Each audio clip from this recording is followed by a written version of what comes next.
Thank you so much for these lovely introductions and to all of you for coming out this evening to be here in person. I want to say a special thanks to Laura. She's put so much time and effort into preparing for tonight, which makes my job very easy. I'm just going to do a short reading from the book from a section where I really begin to look at the books as artifacts. So my mum was one of the first literary scholars to write on Coetzee's work in the early 80s. And so she had all his first edition books and still has them. And I thought this would be a nice section to read, given that after this part of the evening, anybody who's interested can come and have a look at some of the Coetzee rare books donated by Graham and Anita Anderson, who are here tonight. I met Graham many years ago when he came to one of my readings and then wrote a profile of him in the Saturday paper because I was fascinated by his work as a collector of first editions of fiction, and he has amazing stories to tell. So please do follow us upstairs afterwards and get him to tell you a little bit more about what the book collecting means to him.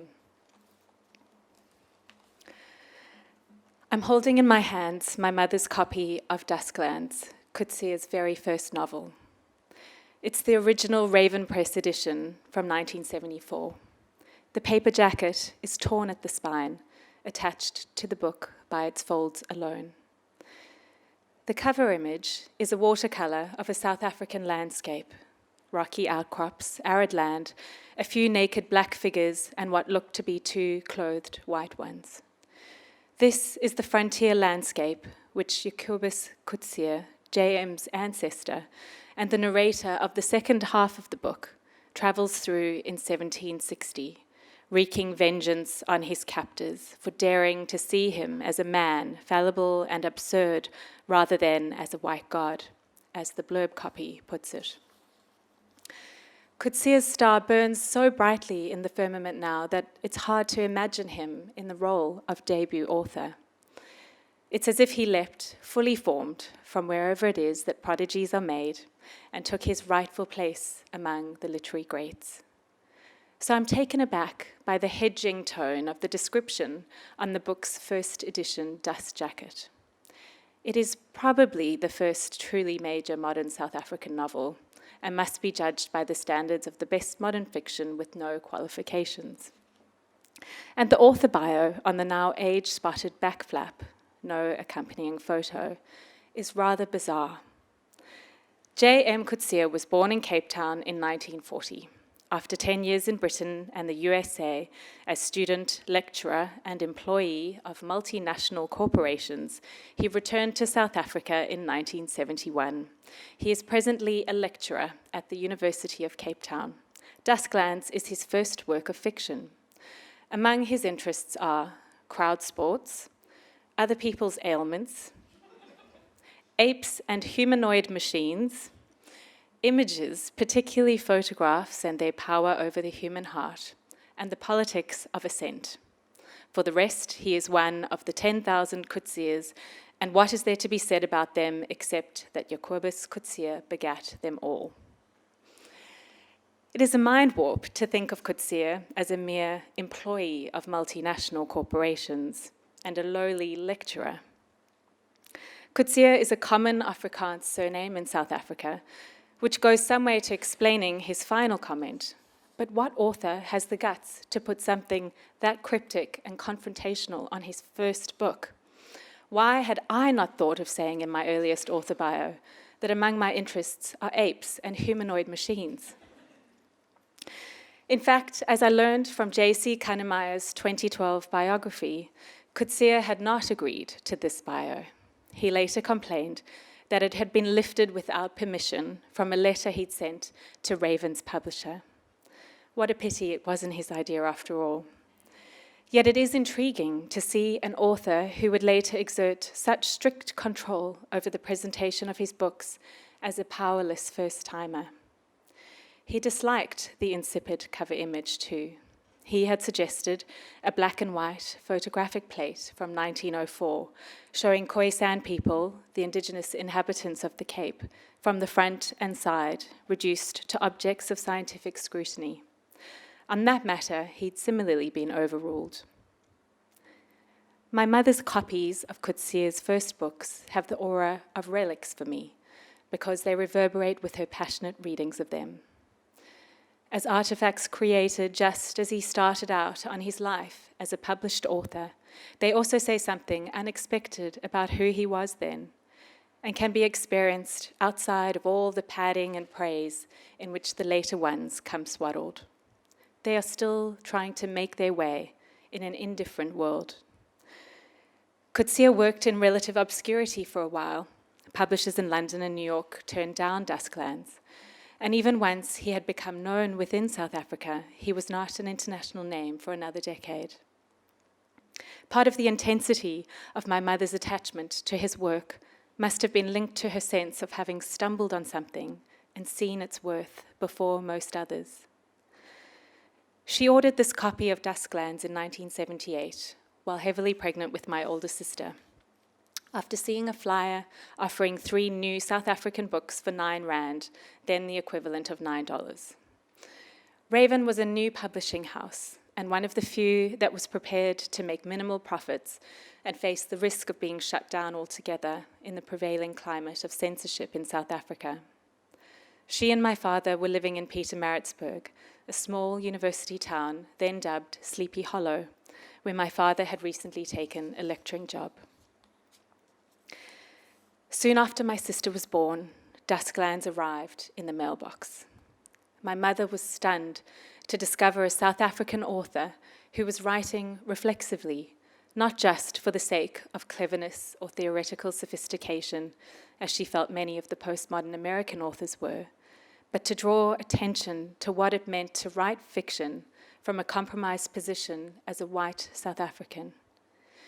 It was a thrilling transgression, a political act in itself, for her to read a book so critical of the enterprise of empire, whether in the form of America trying to destroy Vietnam or colonizers savaging the New World.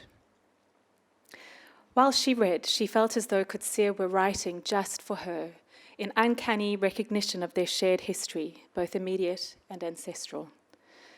From the scraps she gathered, she guessed that, like her, Coetzee was an English-speaking child of an Afrikaans father, whose forebears had been in the country almost from the beginning of European settlement. He too had been a student in Cape Town, then lived a peripatetic life, working and studying in Europe and the United States before returning to South Africa. She read Dusklands again and again. Though she didn't yet know it, Coetzee was no stranger to that same feeling of being struck by lightning.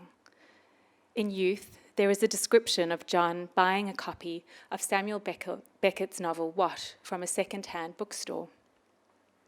From the first page, he knows he has hit on something. Propped up in bed, with light pouring through the window, he reads and reads.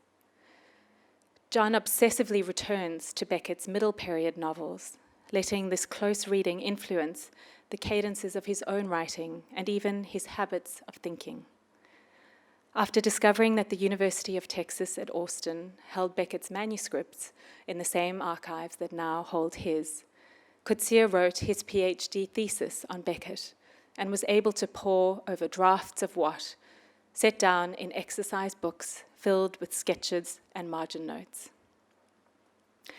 When I recently reread Dusklands, I was assailed by the brutality of the imagery, the terrible scenes of rape and murder, of disembowelment.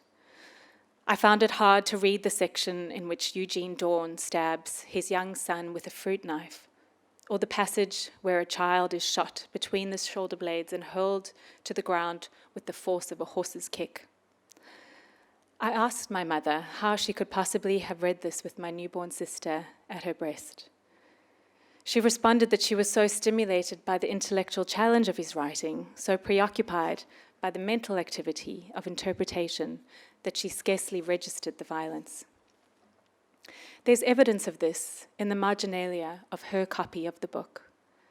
In her handwriting, more familiar to me than my own, are snippets that let me peek inside that most elusive of places, parental consciousness. They are palimpsests of her readings over time as she returned to the book over a period of years.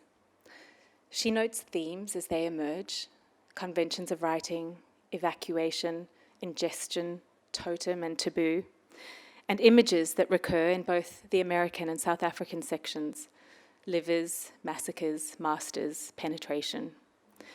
She underscores a phrase from the novel, "I grew out of books."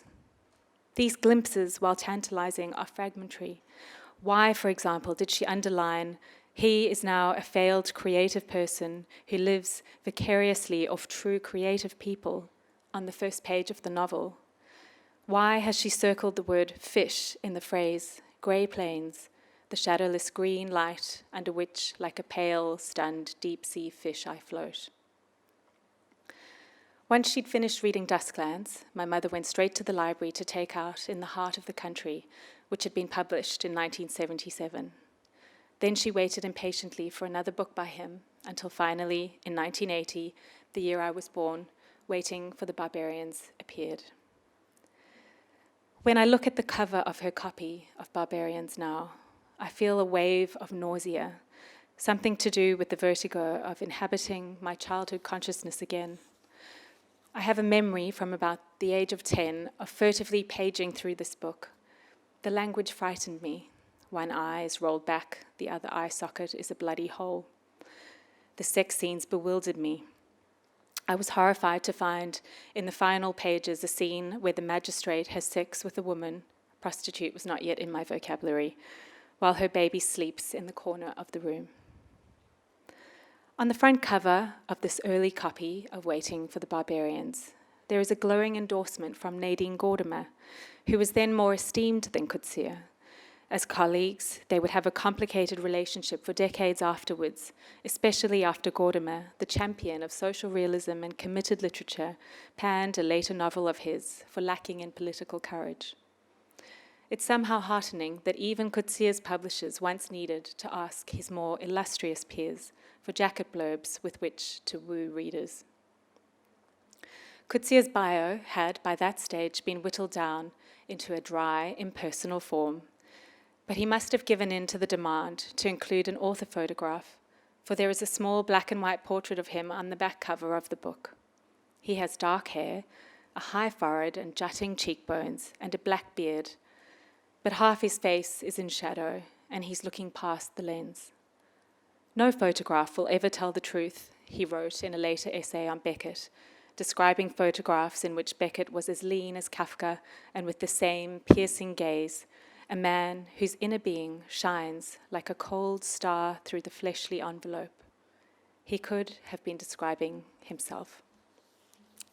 Thank you so much for that stunning reading from this equally stunning book, Ceridwen.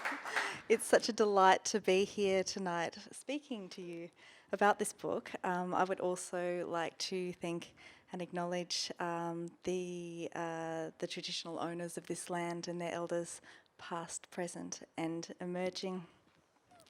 So we come here to this incredible place on this amazing country, and we're surrounded by books, even though the walls don't show it. Deep within this building, there are many books, and you yourself have surrounded yourself with the books of a very interesting author.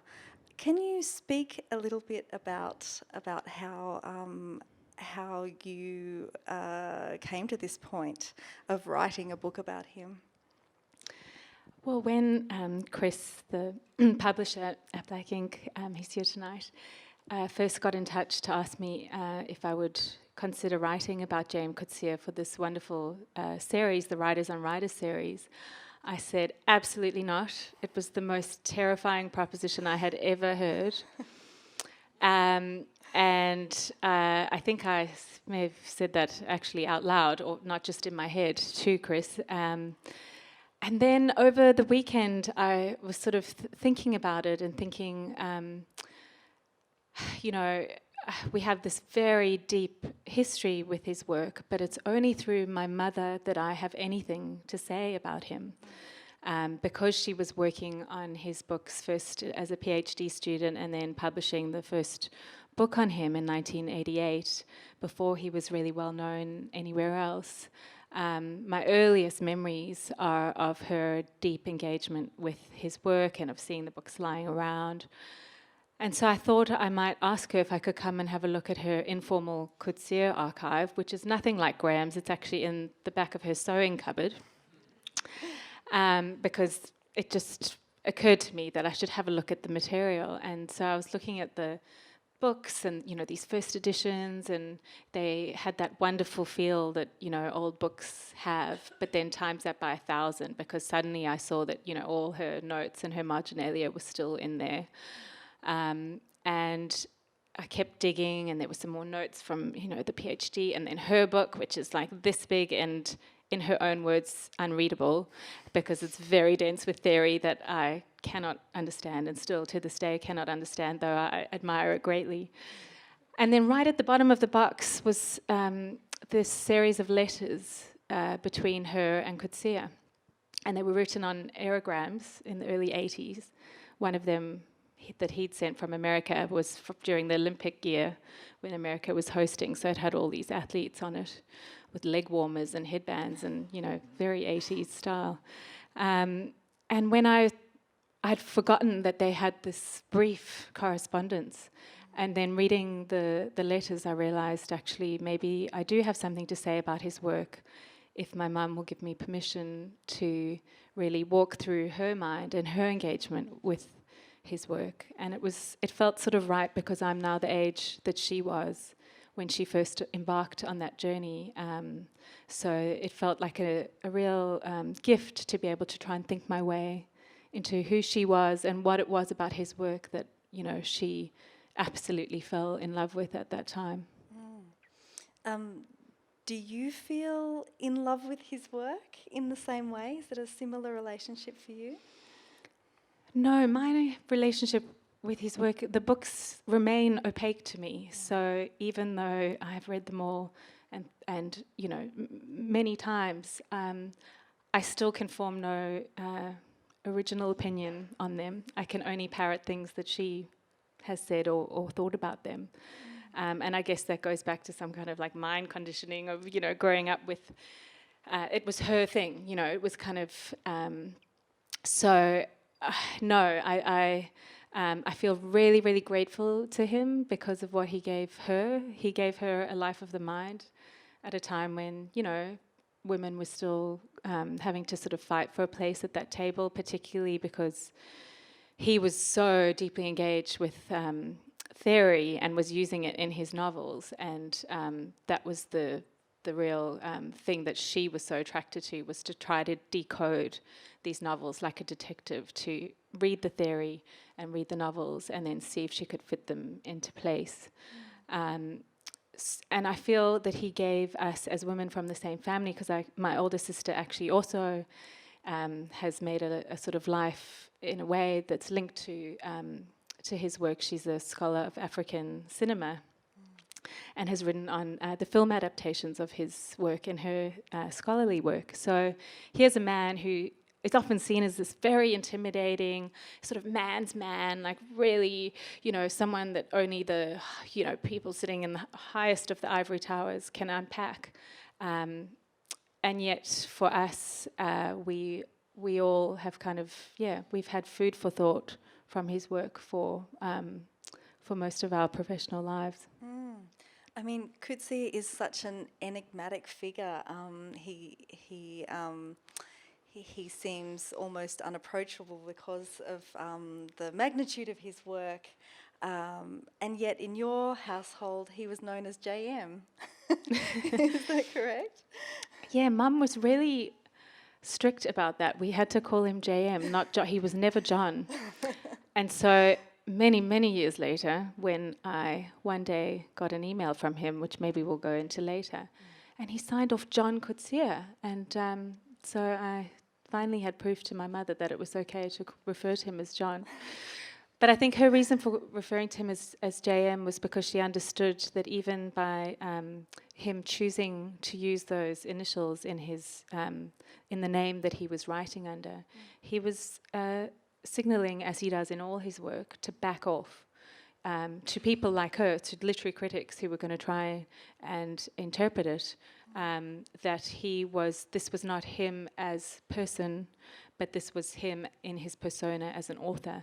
And right from the beginning, he was really determined about having those two separate, and to this day refuses to interpret his own work. I know Laura went recently to the event he did at the Melbourne Writers' Festival, where he did what he always does, where when he's asked to speak, he reads a piece, reads a story. So he never gives a lecture or will do any of this kind of interpretive work.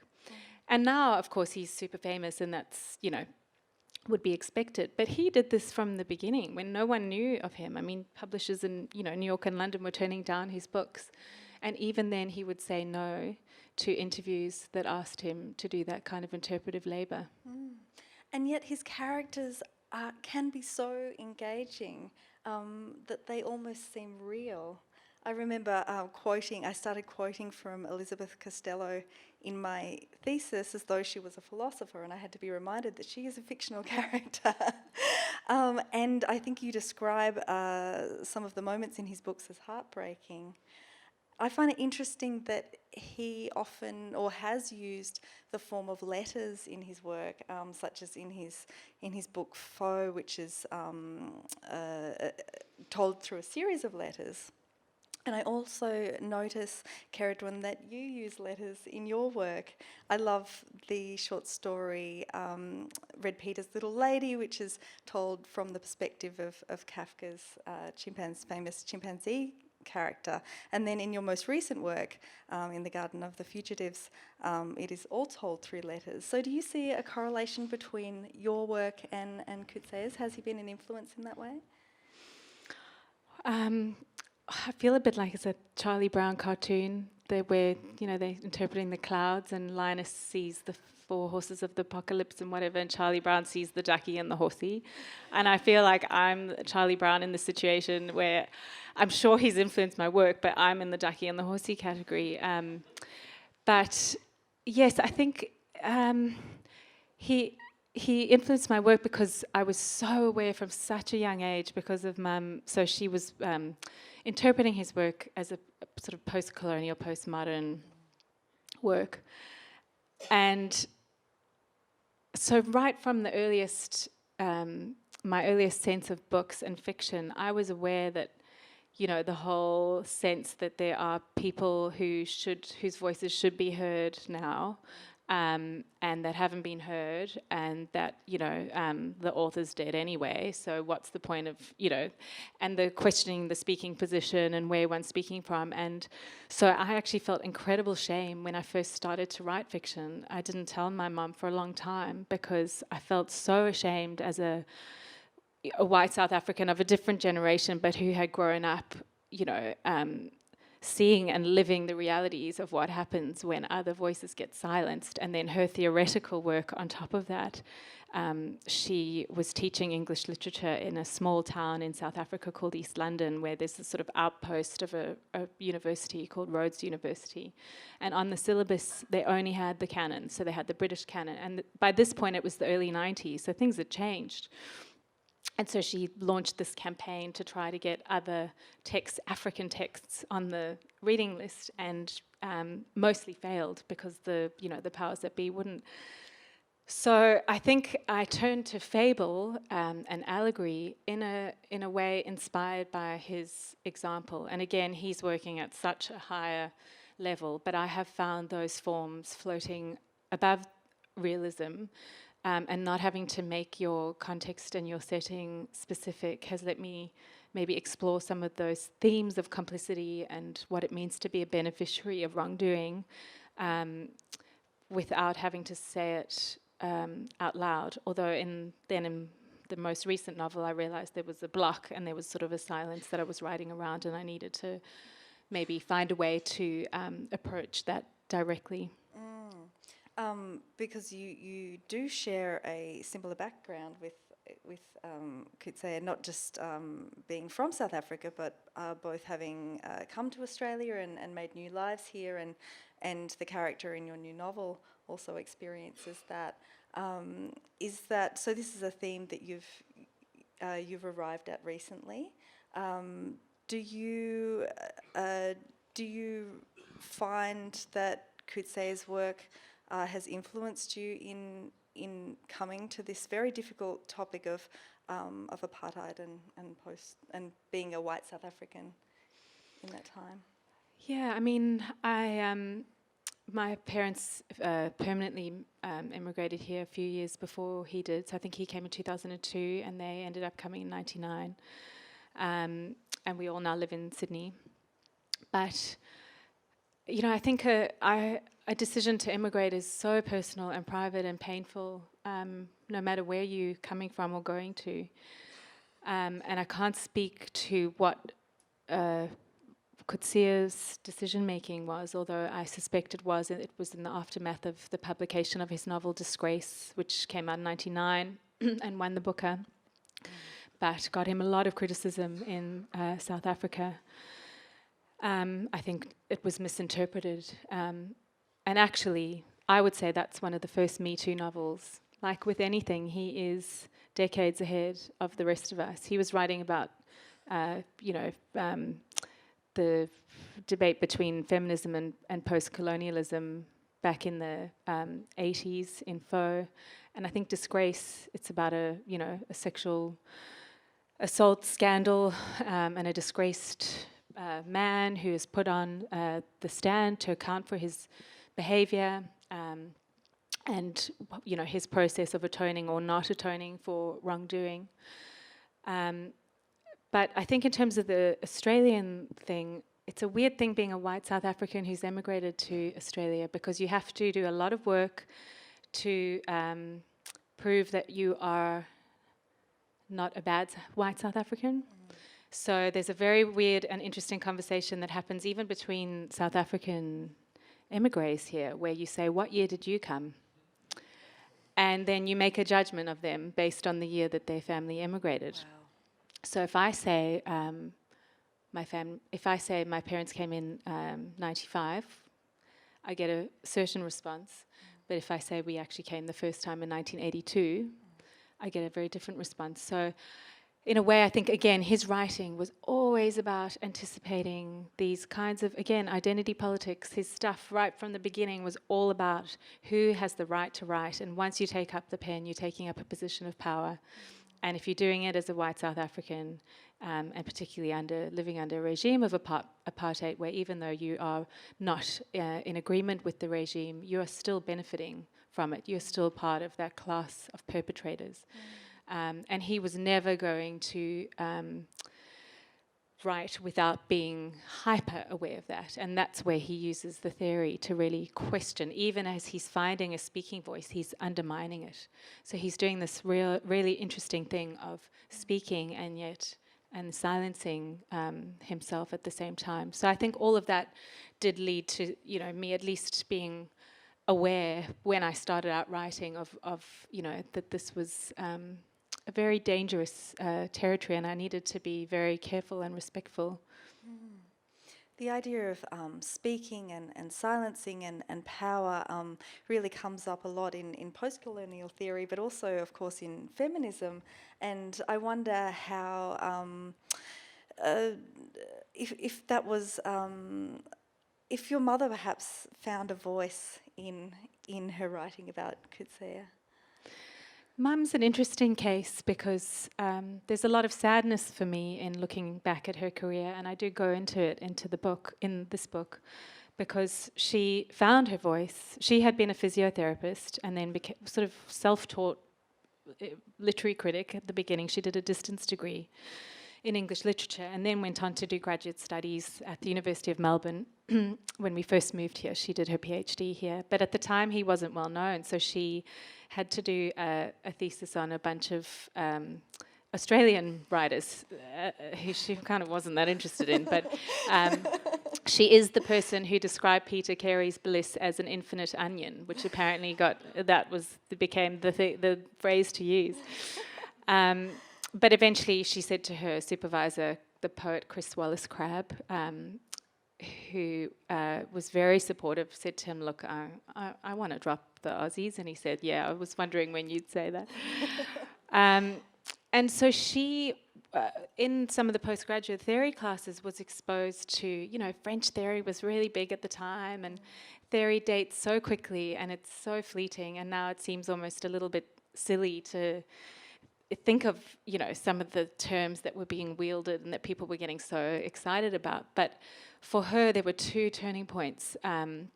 She could not believe how amazingly brave Gayatri Spivak was in writing about Derrida.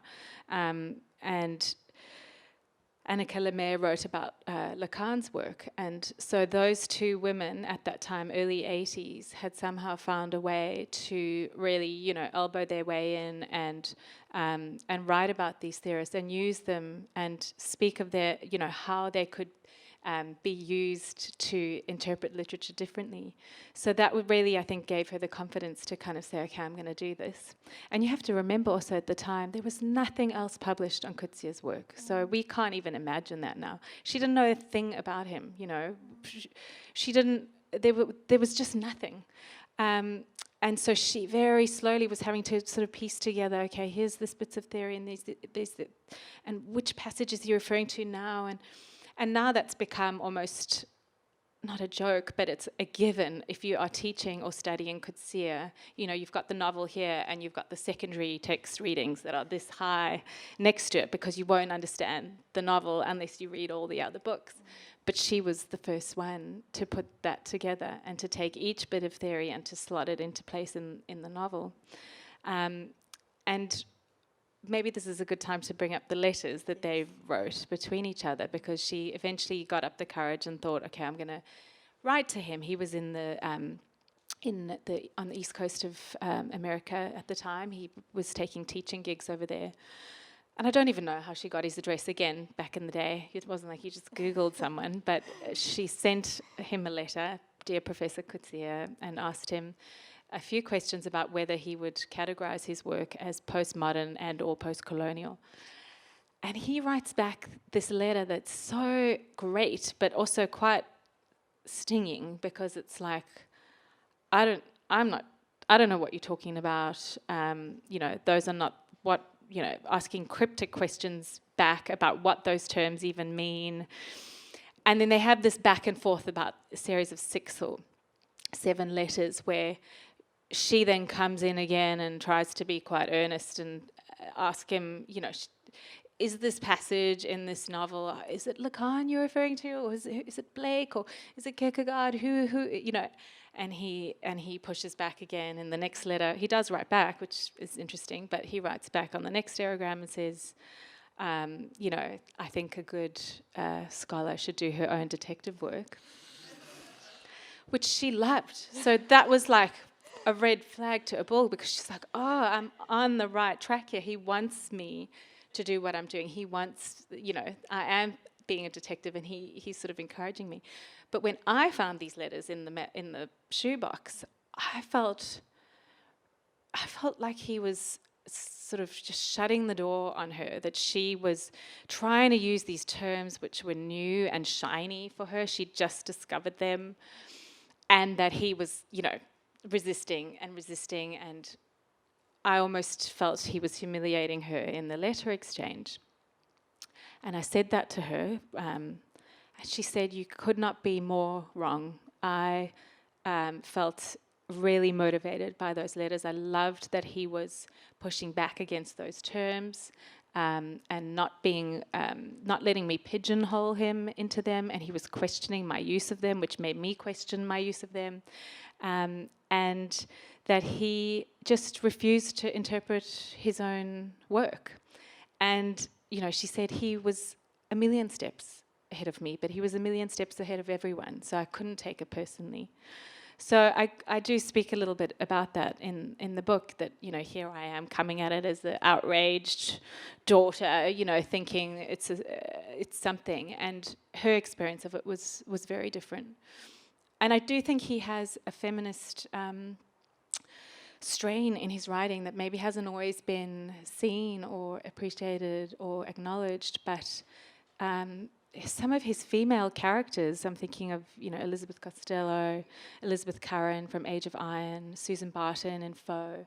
They are the most cerebral, intelligent, unashamedly, scholarly characters, female characters that you probably will ever meet on the page.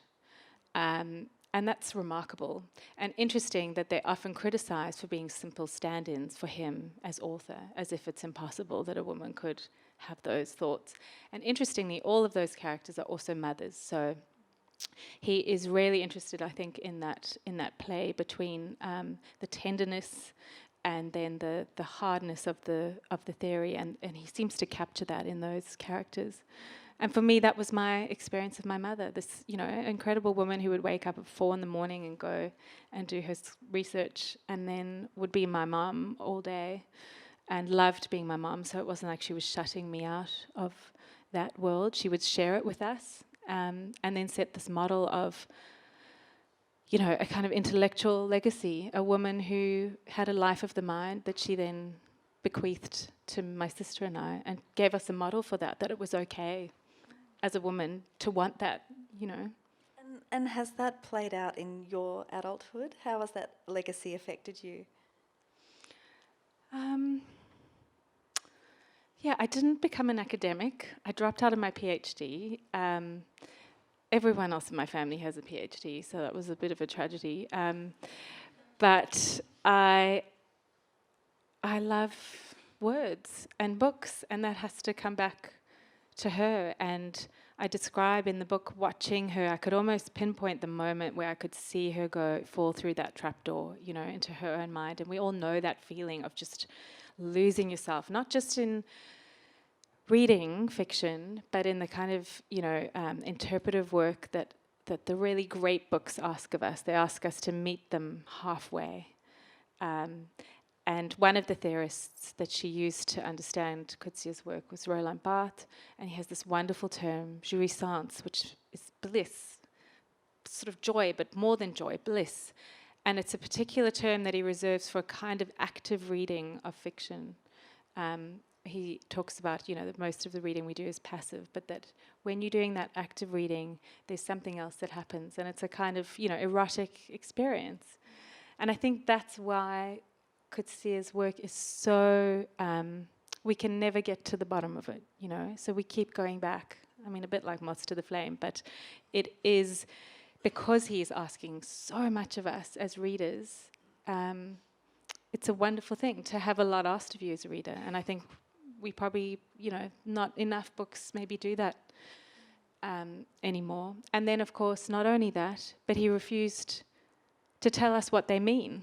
We've also, I think, gotten lazy as readers. We don't even read the book. We just read the review and we say we've read the book, or we form an opinion on it. Or if we're unsure at the end of reading a novel, I'll now Google it and see, oh, what does this book mean? But I think it's that real, it's a kind of pushing back against that a book can mean anything to anybody. And I think that's part of what the gift that his work can give us. Was there a moment of jouissance when you were producing this book, in perhaps revisiting his work? No, for me, more this book was like it's a rare experience to be able to pay tribute to a parent who's still living.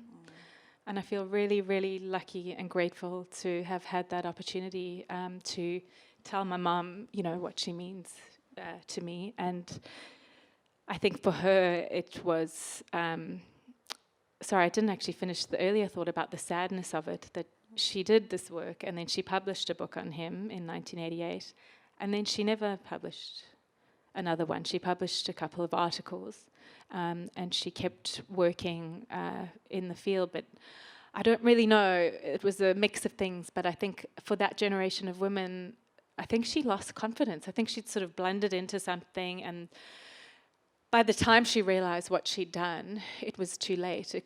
She had kind of let it go, and hadn't backed herself. And I remember her saying to us when we were a bit younger, after you have children, make sure you have a career again, not just a job, because she always had a job, but she sort of somewhere along the way lost hold of a career, even though she'd had such a promising start. So I think for her to have me go back to that time in her life, which was really exciting for her, and a time where she was coming into her own as a woman, but a time that she was conflicted about to look back at, because it was not, I think, something she felt she had seen all the way through. It's been a very emotional but very healing experience for both of us. Is the book, in a sense, a letter to her, do you think? Yeah, definitely. I mean, there's a theme of love letters and detective stories throughout. Yeah, I think so. She didn't want me to write it at the beginning because she's so sort of, modest about, it was so long ago and, it doesn't mean anything now. So I had to work pretty hard to convince her. But yeah, and she's chosen never to meet him, so she always, again, right from the beginning, was not interested in his biography. Again, now these days it's all about seeing the author in person and getting them to sign your book, and where she was not interested in him. She took his initials, the standoffishness of the JM, she took it very seriously and focused only on the books. And so she had many opportunities over the years to meet him, and never wanted to, as a kind of respect for that boundary that he had set up for very important reasons. So now that you've produced this beautiful book, and you've also just published your most recent work of fiction, what is next for you? Oh, is that a terrible question? No. I'm not sure. I'm interested in the the new forms of sort of mixing theory and memoir. So I just finished Maggie Nelson's The Argonauts. If you haven't read it, it's just a great. I feel like I studied as an anthropologist first, and because I thought I was going to be an academic, and then became a writer. So I sometimes feel like a split brain. But I'd like to find a way to build a hybrid practice that still draws on some of that theory, but also finds a way to make it relevant and readable.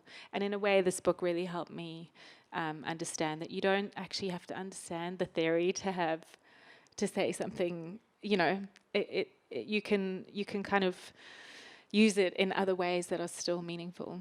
To say something very important. Well, I could speak to you up here all night, but I'm aware that there are other people in the room. We didn't get to that. So, thanks for that question. So when this novel that I wrote in Cape Town called Bloodkin, which came out forever ago, the American publisher sent it, when you're a debut author, they send it off for blurbs from any author who, might put something so that someone will look at it and say, oh, so-and-so said something and we might buy this book by this unknown author. And they sent it to Coetzee in Adelaide without knowing anything about my history, my mum's history or anything. And they didn't even tell me because it was such a long shot. She said, there's no way he would write back. But he did, and he wrote back with a blurb for this novel. And we were gobsmacked. And I then had the dilemma of what to send him as a gift to say thank you. And so I chose these cufflinks that I still kind of regret sending because they were like old typewriter keys. But you know what the dilemma was? Do I get JM or do I get JC? So I went with JC, and I feel like that was just wrong. So that was the first encounter. Then 8 years later, my next book came out, and the same thing happened. And he very kindly, again, sent in a blurb. By this stage, I knew that he is incredibly generous to young authors, South African, Australian, mentors them, blurbs people's work like you won't believe, which is unheard of for someone of his stature. I mean, most authors who've won a Nobel Prize would absolutely point blank refuse to blurb someone's book, even though they depended on it in their careers. I mean, Nadine Gordimer blurbed him once. So it was very, very kind of him. Then I had the dilemma, what do I get him for the gift for this one? And I hadn't told my mother that I was going to send a gift, because she had said, when I announced that I wanted to get him something, said, you can't do that, you know, earnestness doesn't work with him, and gave me 10 reasons from French theory why that was the case. So secretly I thought, okay, everyone knows he's really into cycling, and it's the one point of connection most people have. I mean, I'm sure he's sick of having those conversations about cycling. So I thought I'll get him a book on cycling. So I bought him a book called Cycling's Golden Age, which was about the Tour de France. And then at the last minute I thought, oh, maybe I should get him some cycling gloves. But then, what size? And this was before Trump. And, you know, I was like, should I get medium or large? Like, would it be insulting if I got him size medium gloves or small? So anyway, I didn't get the gloves. And one morning I woke up after I'd sent the book, and in my inbox was an email just saying, "Dear Ceridwen," I remember every word of it. "Thank you for Cycling's Golden Age, John." I think that's all that was in it. And I felt like I'd received an email from God.